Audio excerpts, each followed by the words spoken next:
Hello, everybody. Good morning. It's the morning here in Argentina. Sergey, I want to share a PowerPoint presentation. Is it possible if I put present? Yes, of course. They can use the button uh, below the Okay, screen and okay, share your screen. perfect. Is sharing right now? Okay, waiting. Perfect. Yes, yes, it's fine. Okay, the background is my city, Mar del Plata, for you. Okay, boy and fiction. I'd like to share with you in this opportunity the first advances of my doctoral thesis, which I hope I will present. I'm going to present at the University of Lanús, Argentina, this year. So, before starting, I want to say I would like to be brief by the time. So that is why I'm not going to develop certain concepts too much. But if you would like more details, obviously you can contact me after or later this point. So, uh, what are the topics in this presentation, in these brief presentations? That I call dialectic process between void and fiction, methodological approach from void and fictions, 6 steps, and a little bit the put in practice, the possibility of put in practice that I say. So, what are fictions? Fictions are, to me, entities incapable of being found in the factual world, but with with a direct relationship with reality. This idea comes from Jeremy Bentham. It is possible also to say that fictions have their origin in myth, allegory, and literature. The grammatical structure of fiction is that of as if. That idea comes from Hinger, inviting the fictions to take something for existing when it is not. Thanks to these characteristics, fictions create an environment, a climate, according to the words of Argentinian philosopher Enrique Marí, a circumstance that gives them creative freedom. However, fictions don't remain in literature or myth. This is one of my hypotheses. Fictions are present in our social discourses and our actions. Fictions have their origin in mythology, but they are also social. So, to me, fictions are elements that create meaning because they are, like I said, in our discourses. So, how can this happen like that?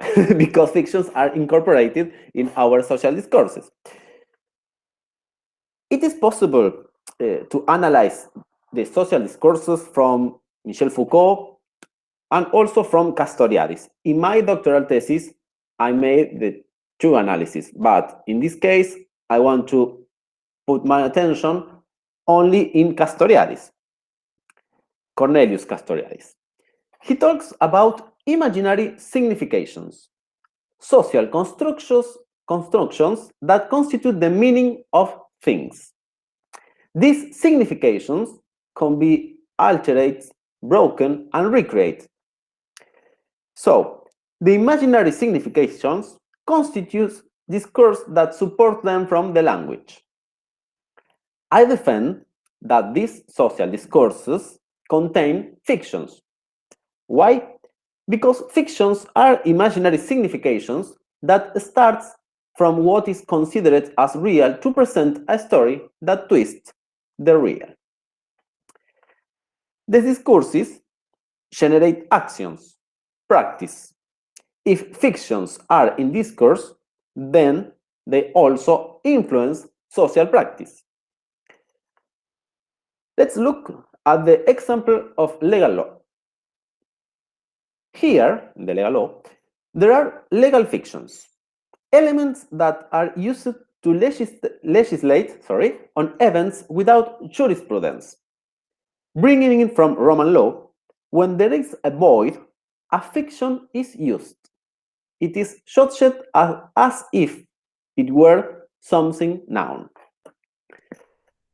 So, how do I think void? How to think void?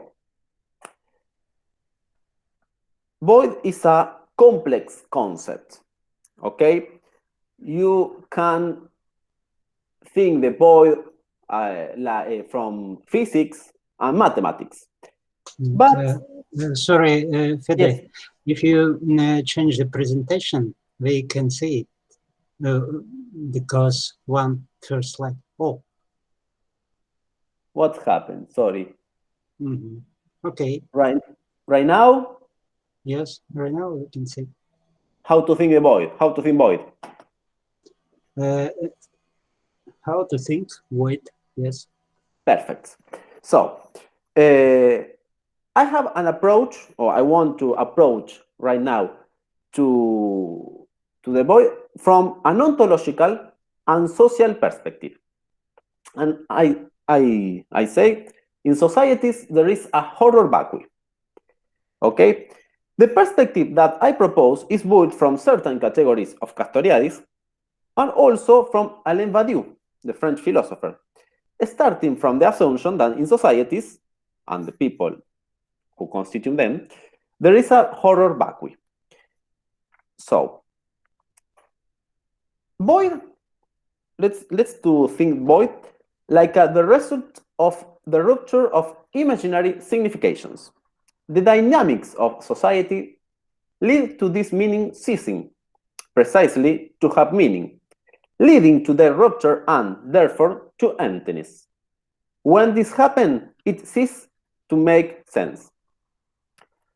But why is there horror vacui? Why is there a need to eliminate the void? Badiou proposed an ontological conception about void, thinking it from metaphysics. So that is important to me. I'm going to summarize, I hope successfully, Badiou's reasonings about being an emptiness. He said, the one is not in itself. The one is an operation, the account for one. In other words, individuals, when faced with the multiple, take it for one from this operation. Otherwise, the multiple structure becomes unpresentable, impossible to approach. So, when an imaginary signification is broken, a void emerged that must be horrifying for individuals because the void it is unpresentable because it cannot be adjusted to the account by one. This is a kind of concept background. So I defend the idea. No. Let's go. It is impossible. So to me, I defend the idea. It is impossible to be approached to void, which is why we need to act. Why we need to cover it. Fictions are the structures indicated to speed up the process of covering such a void, since they present us with a known situation, given their as-if structure. Yes, I choose the word dialectic to reflect the nonlinear implication process that's involved both concepts. Fictions will be part of a new discourse that will give meaning to the world. This meaning will at some point be broken, giving rise to the voice and the beginning of the process again. So this is a process who implies void, fictions to cover the void, and fictions who broken and the voice arise again. But this is a kind of concept framework. But I want to apply to the philosophical counseling this kind of concept framework. So I propose a new methodological approach. I use approach or methodological approach to say or to refer and non-closure method, non-closure structure to develop the counseling. So I prefer this expression, approach. It's not a linear method, it's not a closed structure, it's just a criteria to choose the question when we are doing the counseling. So because that, I choose methodological approach. So this dialectic, void and fictions, can generate existential conflicts in people because fictions can establish itself as an alienating entity. Sorry.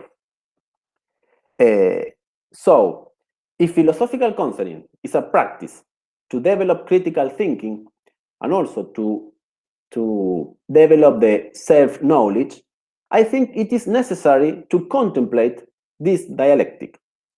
How to do this? Okay, my purpose is a methodological approach from 6 steps. Let's go with the steps. First, presentation of the problem. With this, I mean the initial instance in which the person who accesses the consultation is invited to exclaim what worried them, which mobilize them to participate in a meeting of philosophical counseling.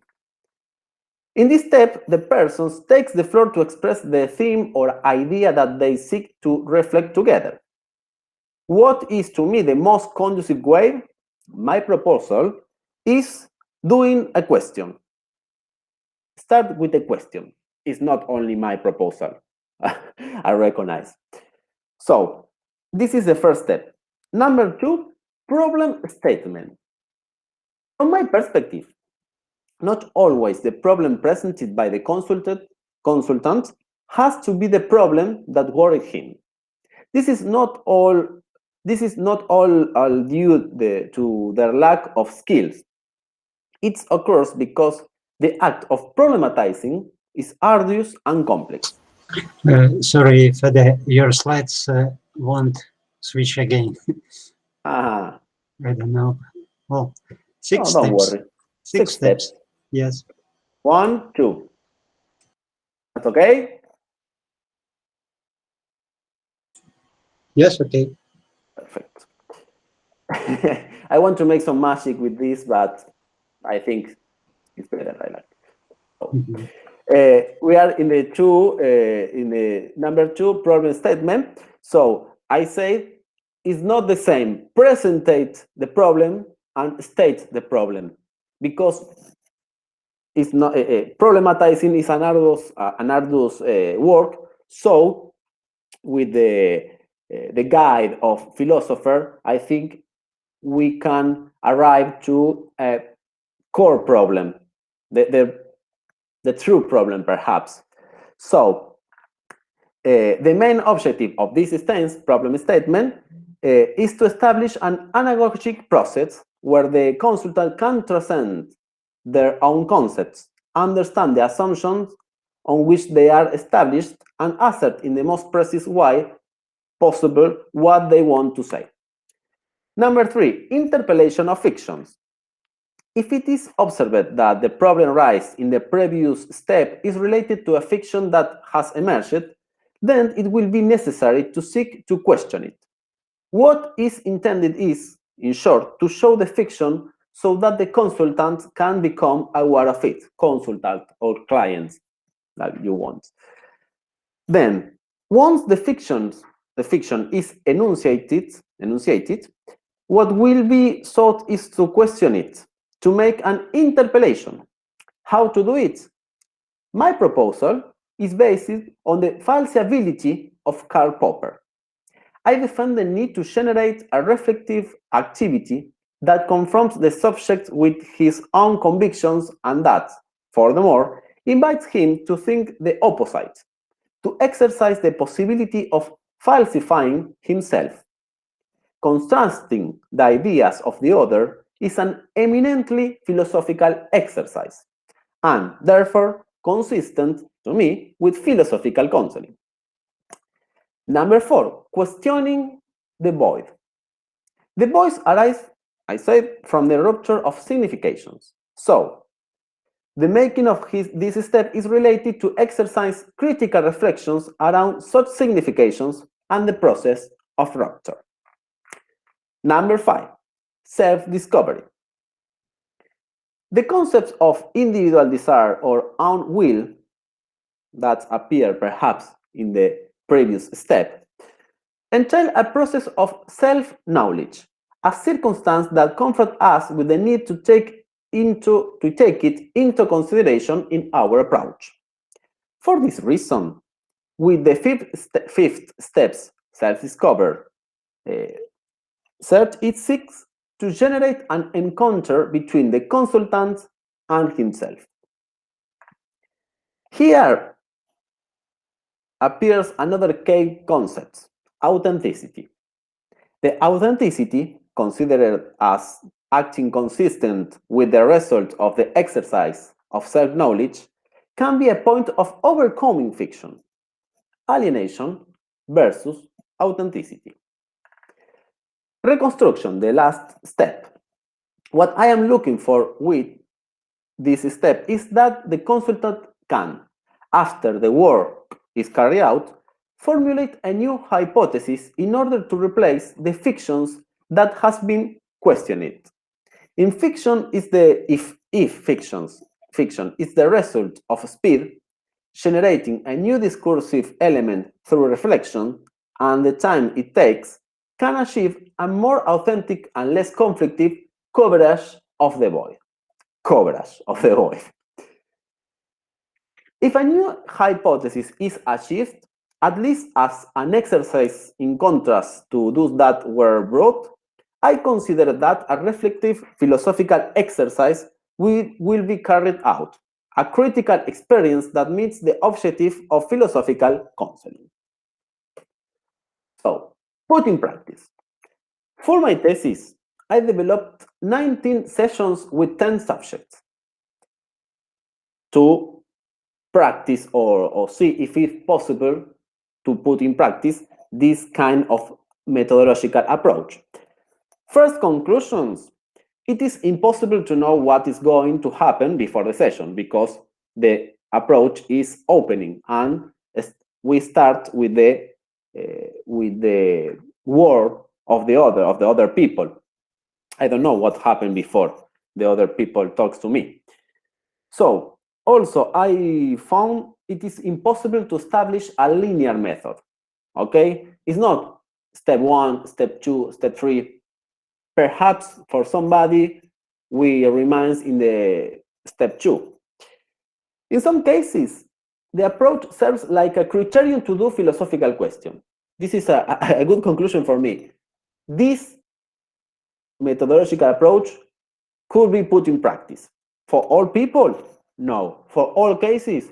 No. But for some people, and this is enough to me, could we generate a philosophical question, also a critical thinking through the questioning the void, questioning the fictions, and make this falsifiability of Popper that I say.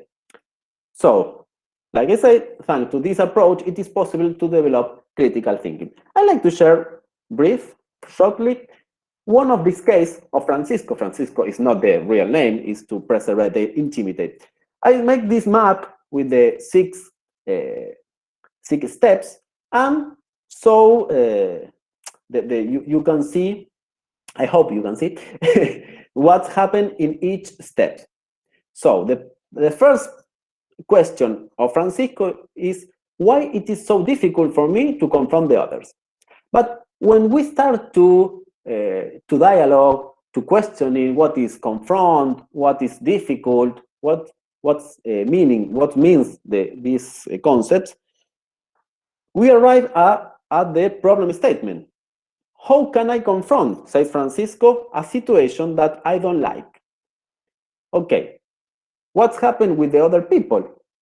Why you can't confront? What's happened with this?